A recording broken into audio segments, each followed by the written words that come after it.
71-এ আমাদের অবস্থান ছিল আসলে আনফর্চুনেটলি পাকিস্তানিরা আমাদের উপর একটা যুদ্ধ চাপিয়ে দিয়েছে।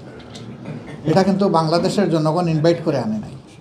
ভুট্টো সাহেব তার একগুমের কারণে পাকিস্তানকে একটা অনিশ্চয়তার দিকে ঠেলে দিয়েছিলেন এবং সেখানে এহিয়া খান তার কাছে কার্যত অসহায় আত্মসমর্পণ করেছেন। বাংলাদেশের জনগণের জন্য এর বাইরে কিছু করার ছিল না। তখন এই যুদ্ধে ঝাঁপিয়ে পড়বেন যে শেখ মুজিবুর রহমান সাহেব পাকিস্তান শাসন করার ম্যান্ডেটটা পেয়েছিলেন। 300 আসনের মধ্যে 163 আসন উইন করেছিলেন। সবগুলা ছিল পূর্ব পাকিস্তান, 161 আসন সবগুলা ছিল পূর্ব পাকিস্তানে। পূর্ব পাকিস্তানে মাত্র 2টি আসন ছাড়া সব তিনি উইন করেছিলেন, কিন্তু পশ্চিম পাকিস্তানে তার কোনো আসন ছিল না। ওইদিকে ভুট্টো সাহেব 72 আসনে সেখানে জয়লাভ করেছেন, কিন্তু পূর্ব পাকিস্তানে তার কোনো আসন ছিল না। তো উনি আজগুবি দাবি করে বসলেন যে শেখ মুজিব যেমন পশ্চিম পাকিস্তানে কোনো আসন পান নাই, আমিও তেমন পূর্ব পাকিস্তানে আসন পাই নাই, কাজেই দুই অংশ শাসন করার এখতিয়ার জনগণ আমাদের কাউকে দেয় নাই। সুতরাং তিনি হবেন পূর্বের প্রধানমন্ত্রী, আমি হব পশ্চিমের প্রধানমন্ত্রী। তৎকালীন পাকিস্তানের সংবিধান এটা অ্যালাউ করে না। এই ডেডলক মেটানোর জন্য এই দফায় দফায় ঢাকায় মিটিং হয়েছে এহিয়া খানের সাথে এবং ভুট্টো সাহেবের সাথে, শেখ মুজিবুর রহমান সাহেবের।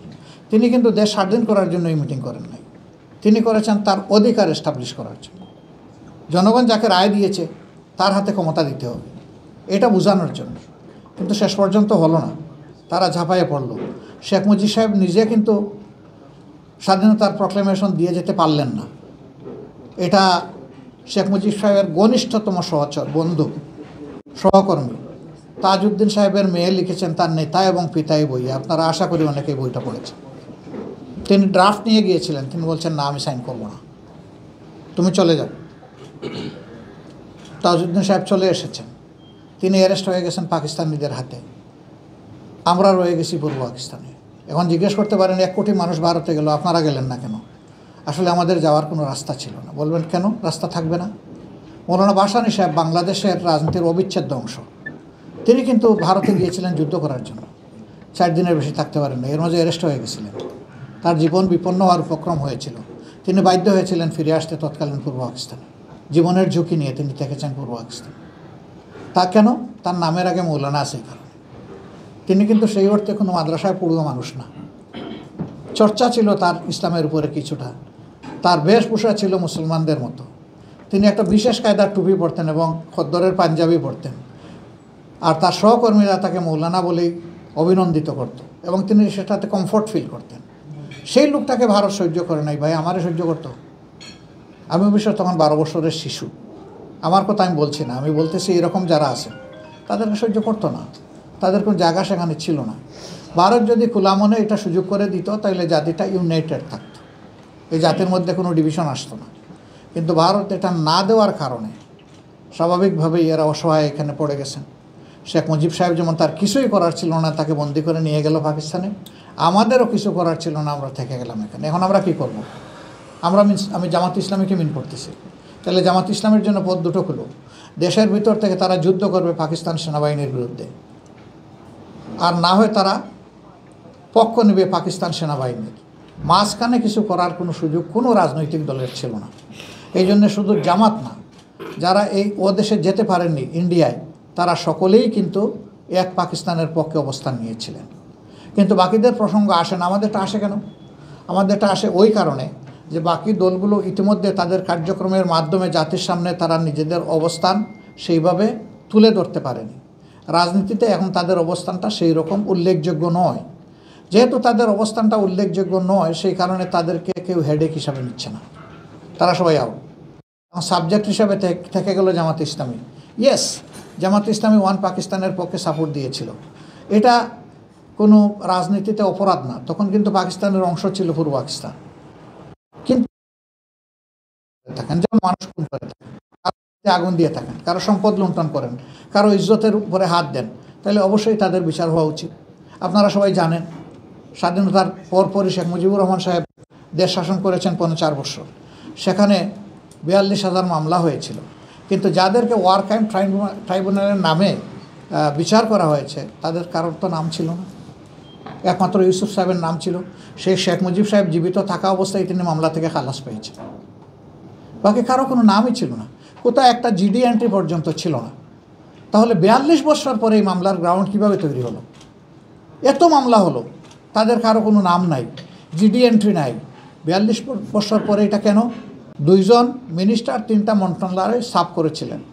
তাদের এই সার্ভিস ছিল সন্তোষজনক এবং fair, free of any source of corruption. সেই মন্ত্রণালয় 3টা তন্ন করে তাদের দায়িত্ব পালনকালীন সময়ের কোনো ইরেগুলারিটিস কেউ আবিষ্কার করতে পারেনি। তাহলে রাজনৈতিক প্রতিপক্ষ যারা, তারা দেখেছেন এইভাবে যদি জামাত ইসলামী তার কার্যক্রম জাতির সামনে তুলে ধরতে পারে, তাহলে আগামীর দিনটা হয়তো বা মানুষ জামাতের দিকে ঝুঁকে পড়বে। অতএব তাদেরকে বাড়ি দিতে হবে। কী দিয়ে বাড়ি দিবেন? তাদেরকে আনফেয়ার বলতে পারবেন না, তাদেরকে আপনি দুদকে টেনে নিয়ে যেতে পারছেন না, অন্যভাবে তাদেরকে ব্লেম দিতে পারছেন না। সুতরাং তাদেরকে একত্তরে নিয়ে একটা বাড়ি দিই, এটা মানুষের ইমোশনাল ম্যাটার। হ্যাঁ, যদি সেই সময় জামাতের কোনো নেতা কোনো অপরাধ করে থাকেন, তার যদি বক্তব্য নেই, তার বিচার হোক, এবং সেই বিচারে কোনো শাস্তি হয়, তাতেও আমার কোনো বক্তব্য তা হোক। কিন্তু একজন যদি অপরাধ না করে, শুধু রাজনীতির কারণে যদি তিনি ভিক্টিমাইজড হন, এটা এর চাইতে বড় অপরাধ। এই নির্দিষ্ট অপরাধ করার জন্য যেটা হইতো তার শাস্তি, একজনকে অন্যায়ভাবে ভিক্টিমাইজ করা এর চাইতে বড় অপরাধ, এবং সেটি আমরা মনে করি হয়েছে। এই বিচারের ব্যাপারে অনেকেই আপত্তি তুলেছেন। আমি জাস্ট ব্রিটেনের একটা কোর্টের একটা বিষয় আপনাদের সামনে কোর্ট করব।